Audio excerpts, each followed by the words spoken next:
So, after the discussion on the different Basel norms, so in this session we will be discussing about how the different type of risk what we have discussed that are measured for the commercial banks. So, already we have discussed there are 4 type of risks. One is credit risk, you have market risk, you have operational risk and you have the liquidity risk.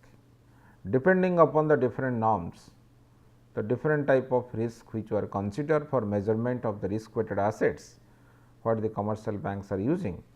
We will be discussing today what are the different approaches which are used to measure to this kind of risk and whether it is in the practical sense it is possible to measure all type of risk in a adequate way or in the perfect way or not. Then what are those approaches we use for the measurement of the risk? Particularly we can start with the discussion with the credit risk. Whenever according to Basel, the credit risk can be measured using the standardized approach and they can use a foundation IRB approach, internal rating based approach, then you have a advanced IRB approach. There are different approaches which can be used to measure the credit risk for the commercial banks. So, if you see how these particular approaches work, if you see the standardized approach, whenever the banks use the standardized approach to measure the credit risk, the banks basically may use the assessments by the external credit assessment institutions. On the basis of the different type of bonds or different type of asset what the commercial banks have, the different external agencies, the credit assessment agencies, they have given the weights for that. So, already the weights are calculated by the external agencies. So, the basic job of the commercial bank is to follow any of the particular credit external credit assessment institutions approach and they can use that thing for calculation of the their credit risk of the commercial bank. So, how they calculate? They get that particular weightage from this. Let for example, the commercial bank has a AAA rated bond, there is a double B rated bond, that is a B plus rated bond like that. So, for different type of asset, the whenever we are talking about the risk weights are different. Let for if it is a AAA rated bond, the risk weight can be 10%, while it is a double B rated bond, then maybe risk weight will be 50%. So, depending upon the different type of asset, the so for higher the quality, the risk weight may be always less. So, that means assignment of the risk towards the high quality asset is always lesser than the risk weights which are given to the low quality assets. So, once we have used those things, we have the assets which is already available with us. So, we can multiply that particular weight with respect to the book value of asset what the commercial bank has, and finally, the risk weighted asset can be calculated or the credit risk of that particular bank can be calculated. So, this is the standardized approach what the commercial bank can use. Then we have another approach that is called the IRB approach. In the IRB approach, the bank basically calculate the credit risk on the basis of different inputs internally. The internal rating based approach is basically combines the quantitative inputs provided by the banks and formula specified by the committee. There is a committee which bank can formulate and the bank can use that, or already the Basel committee has recommended or given certain formula, or bank can also use their own approach to calculate this particular kind of inputs, and those inputs can be used to calculate the credit risk of the commercial bank. So, what are those inputs what the commercial banks need for the calculation of the credit risk? They need the probability of default, they should need the loss given default, then the exposure at default, then the maturity of that particular asset. So, if all those 4 dimensions are available, then what the commercial banks can do? The commercial banks can use these particular inputs to calculate the credit risk. The calculation of probability of default, loss given default and exposure of default little bit needs more statistical derivation. So, we are not discussing in detail about this, but these are the inputs which are required to calculate the credit risk of the commercial bank if they are going for the IRB approach. And those kind of components can be generated by the bank itself, or they can use the formula which is specified by the Basel committee already. So, once those things are considered, those data is available, then you can use those data for calculation of the credit risk of that particular commercial bank, or what is the probability that the loan may not be recovered, or there is a probability that there is a counterparty default. So, those things are basically calculated once those inputs are available with the banks. Then we have another thing is the market risk. Already if you remember in the beginning of the discussion, whenever we started this discussion about the risk, different type of risk, what we have discussed, the market risk is basically a systematic risk. The market risk is basically a systematic risk. We have 2 types of risks, one is systematic and another one is unsystematic risk, and already we have discussed that the systematic risk cannot be reduced through the diversification, but unsystematic risk can be reduced by the diversification, because unsystematic risk is nothing but the idiosyncratic risk, which is confined or specific to the specific entities or specific organizations. So, whenever we are discussing about the bank, from the banking perspective, the market risk is nothing but the interest rate risk, because once the interest rate changes because of certain factors already we discussed in this particular course, that once the interest rate changes, there is a probability the value of that particular asset will change, because every value is calculated on the basis of certain discounted way. So, interest rate change will affect the discount rate and as well as the cash flow. If the discount rate and cash flow, because the value already we know that P is equal to your CFT divided by 1 plus R to the power T. So, here because of change in interest rate, your cash flow may change, your R may change. R is nothing but the discount rate. So, because of that, if the value of that particular asset get changed, so then obviously the particular total value of the portfolio will change. If the total value of the portfolio will change, then what basically will happen? The bank will be exposed towards the more risk in terms of the interest rate fluctuations. Here I just wanted to highlight certain things, that whenever we are talking about the interest rate risk, the interest rate risk has 2 components. The interest rate risk has 2 components. One is your price risk and another one is the reinvestment risk. What does it mean? For example, the bank has issued a bond, one bond is there, bank has invested in the bond and there is a coupon involved in that bond. So, what is happening? For example, the par value will explain more, but here if you for example, the par value of the bond is 1000 rupees, the par value of the bond is the coupon is equal to 10%, par value of the bond is 1000 rupees. Then what is happening? Then the coupon is paid annually. Coupon is paid annually. Then what will happen? That every year you will be getting 100 rupees. So, if every year you are getting 100 rupees, then what is happening?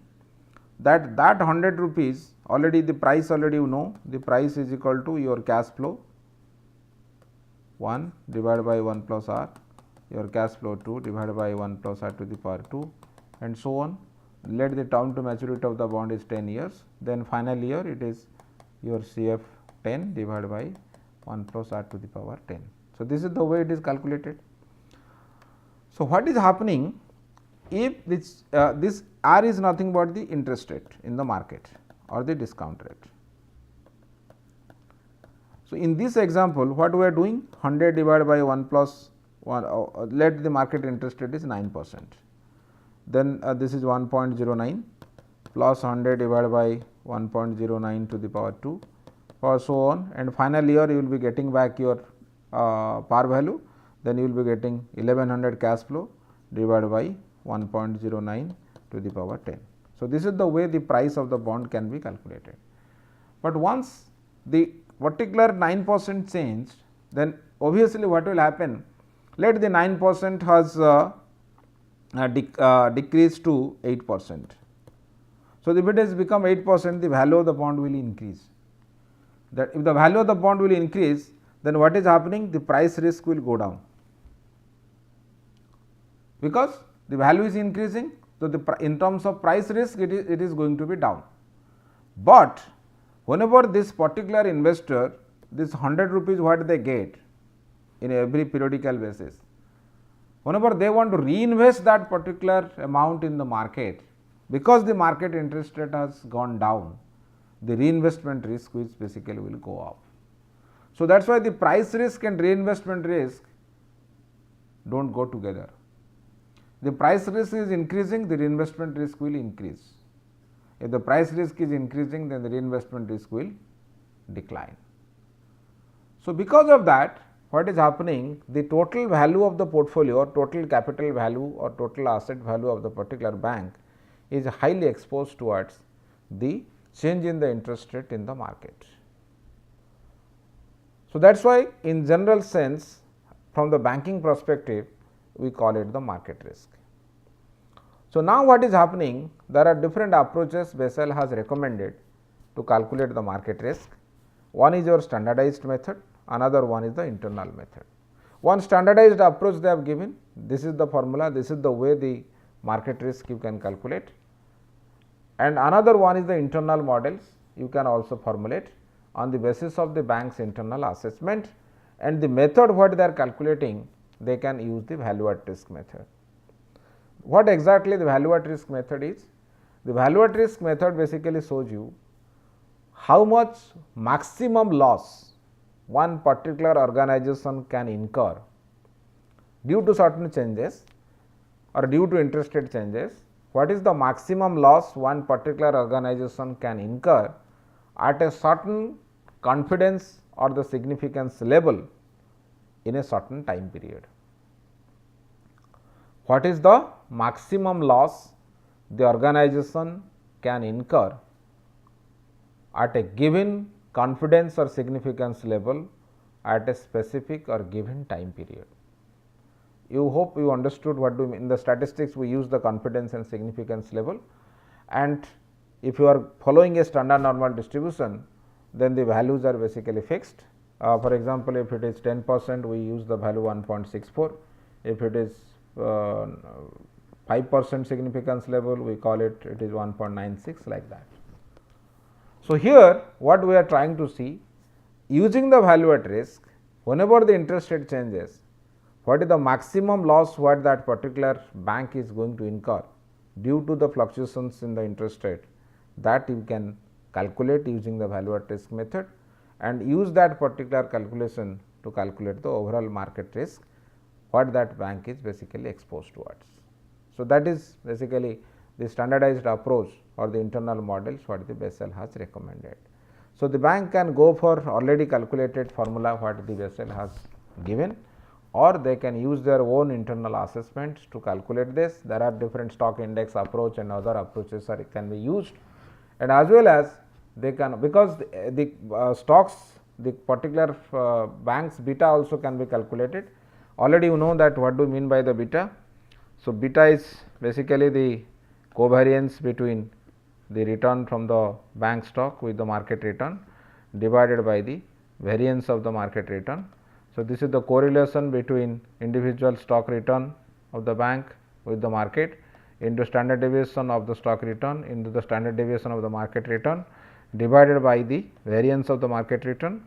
So, one standard deviation can be cancelled out. So, finally, you will find the correlation between market return and the individual stock of the bank into your sigma m, sorry, sigma I, m will be cancelled, sigma I by sigma m, standard deviation of phi of divided by standard deviation of m. And another way also you can calculate it, you can run a regression. Your dependent variable is individual stock return of the bank is equal to a function of the market return. And here I am already told you the market return can be any kind of market portfolio. It can be BSE 30 or BSE Sensex, it can be NSE, Nifty, or also it can be any kind of stocks or any kind of index which are constructed on the basis of the bank stocks.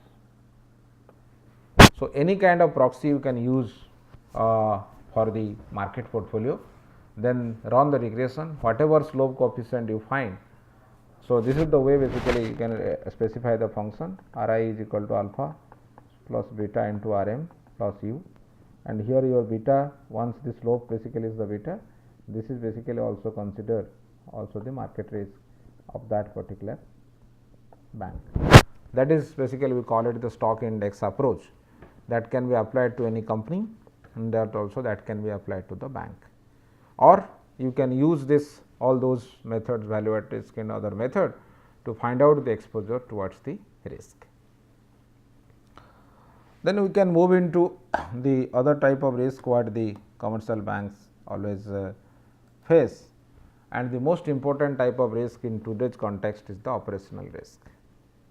Very difficult to measure, but it has a very significant role for the banks, because banks are highly exposed towards the operational risk. Then what do you mean by the operational risk? The operational risk is nothing but the risk of loss resulting from an inadequate or failed internal process, people or the system, or from the external events. So, any kind of way it is, if the any kind of loss has been incurred by the banks due to certain kind of failure in terms of the process, or in terms of the people, or in terms of the external events which cannot be predicted before. So, then we can say that particular bank is, or that particular organization is exposed towards the operational risk. So, there are three approaches what the Bessel has recommended. One is basic indicator approach, standardized approach, then internal management approach. These are the three different approaches which are recommended by the Bessel committee to measure the operational risk of the commercial bank. And what are those approaches basically we always see? So, you see, if you go by the basic indicator approach, according to Bessel, what this basic indicator approach is, the operational risk in terms of basic indicator approach is, here if you see GI into alpha. So, here what do you mean by the GI? GI is equal to the average annual gross income, basically 3 years, expected the negative amounts into alpha. Alpha is fixed, which has been given by the Bessel committee, that is 15%. Okay. Except this negative amounts we do not consider, this is alpha is equal to 15%. So, then if you multiply that, then because of this alpha is basically shows the operational risk. So, because of this how much annual income is getting affected. So, that basically is one of the quantifiable indicator what the Bessel has already recommended. Another approach they have given, that is standardized approach. So, here what is the standardized approach? The same thing they have given, that average annual gross income from business line from 1 to 8, that is again 3 years average multiplied by the beta. So, again also the beta is fixed by the 15%, little bit GI is different, but again the beta component, because from the bank perspective it is 15%, for the retail companies it is different, for other companies it is different. On the basis of the nature of the business, the beta value gets changed. So, that beta value was recommended by the Basel committee. Only you have to calculate the average annual gross income from the business line from 1 to 8 for the 3 years. It is not the total annual income, it is the average annual gross income from business line from 1 to 8. And then finally, what you can do, you have to define those business lines, and 1 to 8 business lines, whatever income we are generating, that has to be considered for this analysis, and you multiply with respect to that multiplier, that is beta. That basically give you that what kind of way the particular bank is getting affected because of the operational risk. You can use the internal management approach. Under this approach, the regulatory capital requirement will equal the risk measures generated by the bank's internal operational risk measurement system using the both quantitative and qualitative criteria.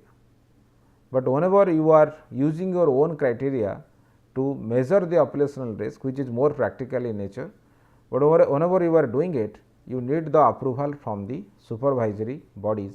In the context of India, we have to take the approval from RBI, that what are those different approaches or different indicators you are using, or any commercial bank is using to measure the operational risk of the commercial bank. So, this is basically your internal management approach. So, whenever we are using internal management approach, it is very much required to understand what are those different sources through which the operational risk arise, and why these banks are exposed to, what are the reasons that the banks are exposed to the different type of operational risk. So, if you see the different sources of operational risk, there are many. One is wrong and delayed decisions and lack of accountability. It is mostly we can say that ethical practices. There are some unethical practices if some employees will follow, that also lead to any kind of loss to the organization in the future. Already we have the examples. There are, whether it is a financial fraud or non-financial fraud, in Indian market also we have certain frauds which have taken place, that is also part of the operational risk. Or any decision which needs immediate attention, which has a policy decision from the within the bank has to be taken to increase the efficiency of the operations. If there is a delay in that decision, it has a time value impact, there is a lag value impact, that also finally will affect the total overall performance of the banking system, and finally the operational risk may arise. Second is inadequate MIS, that means management information system, and obsolete policies. There are certain policies which are not at all existing, or there are some new things which have come into the existence in terms of accounting rules, accounting standards and all these things. Let the banks are using the old standards or old policies for their operations, and they do not have proper IT system which is in place, which can increase the efficiency, then also this total efficiency gets affected, and because of that, there is a loss of the value of the total profit or total kind of business what the banks are doing. So, because of that also they are exposed to the more operational risk. Incompetency of staff. Some staffs are efficient, they may do the job in less time, and there are some staffs which are incompetent, they may not understand the nitty-gritty of the operations, nitty-gritty of the complexity of that particular mechanism. So, in that context what is happening, that also lead to inefficiency or lack of the proper training. They may not have actually trained to make this particular thing possible in a small time period, and as well as with a less time period they can increase that particular or provide that kind of services to the customers. Lack of succession planning and development of second line. If any kind of authorities is going to be retired, like CEO, CFO and all these things, and how the succession planning of that particular employees is made, whether a adequate suitable person is placed in that or not, and whether really he is trained enough to make that particular business or not. So, those things also we have to that also increases the operational risk of the bank. Non-compliance with circulars, policies and regulatory requirements. You know that for everything there is a penalty. If you are not able to comply all those kind of guidelines what RBI is giving or any central bank is giving, then you have to be imposed by high penalty, and that also increases that also leads to the increase in the operational risk of the commercial bank. Involvement of staff in frauds and forgery. In Indian context also we have seen like PNB cases and some other cases where the frauds and all these things have taken place. Because of that, that has also the loss in terms of the market value of that particular company and as well as other things. Failure of the technological equipment. Sometimes you might have gone to the bank, you say that this system is down, there is no internet and all these things. So, that also will decline this performance, and because of that the bank is more exposed towards the operational risk.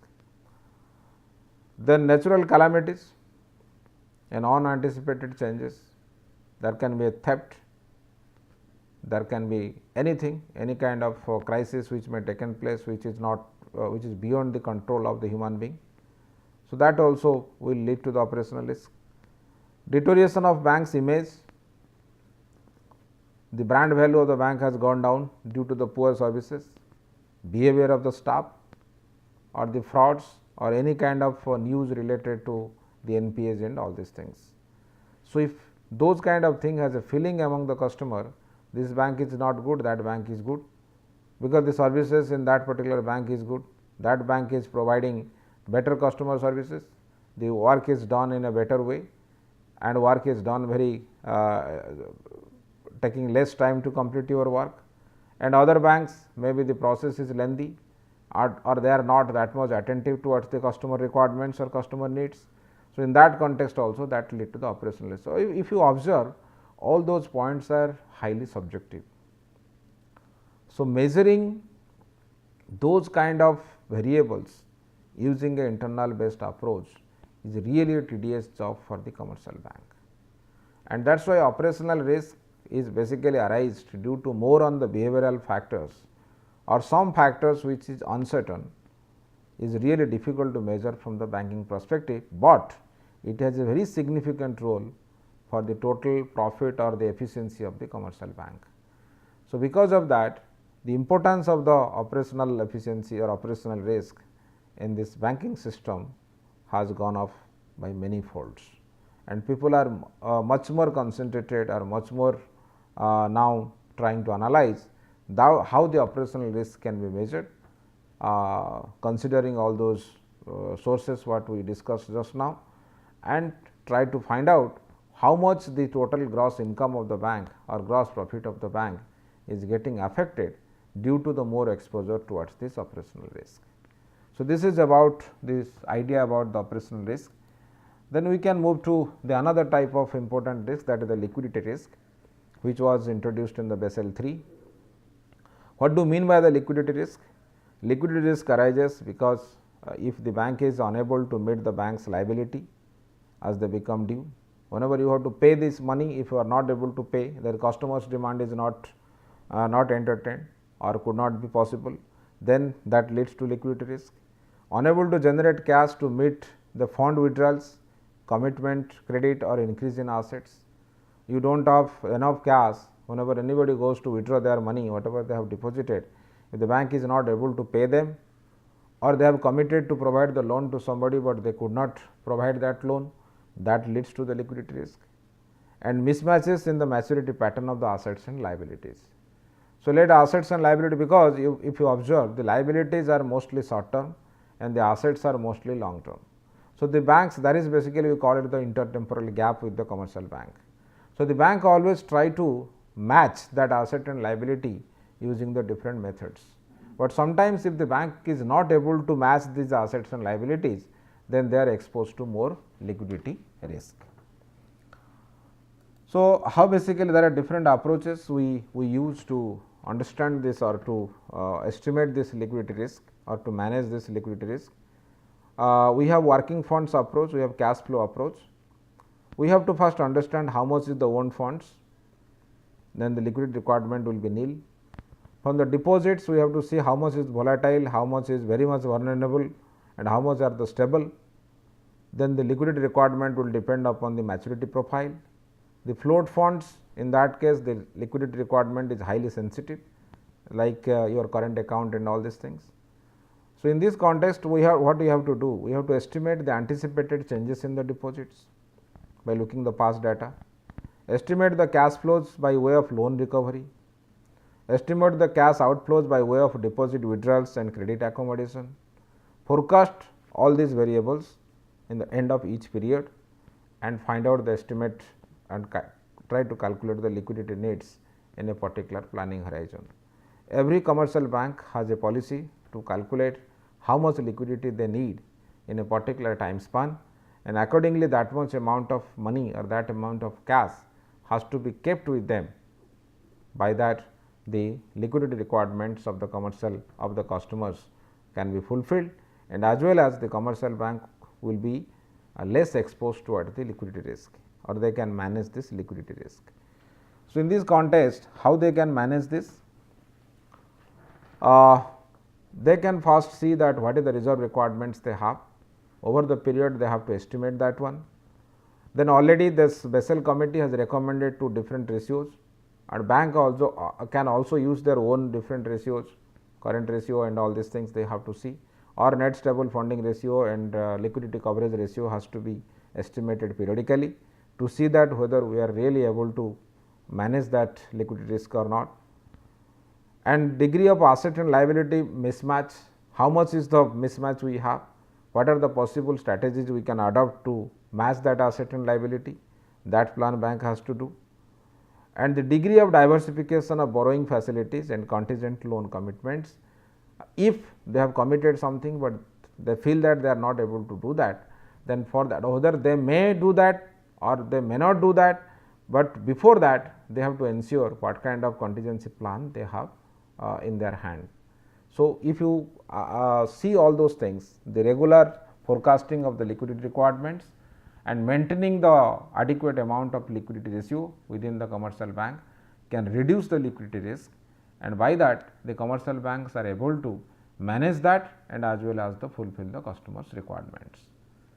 So, this is what basically the overview of the different type of risk what the commercial banks face, and as well as how those particular risks are measured or may be analyzed from the Basel Accord perspective or Basel norms perspective. So, this is about the different issues which is related to the commercial bank, and we have just discussed about the different themes or different major things which are related to this, but in depth discussion maybe if somebody will study the commercial banking or management of commercial banking, they will read more about the methods and all these things or quantification method and all, that is beyond of scope of this particular subject. But this is the overall idea what you can generate on yourself to understand the banking as a aggregate perspective, or a we can say that the perspective which can encourage the more discussion on this, and this is what about the commercial banking. And further we will be discussing about some other important institutions which work in the financial system and more particularly with reference to India. Please go through this particular references for this particular session. Thank you.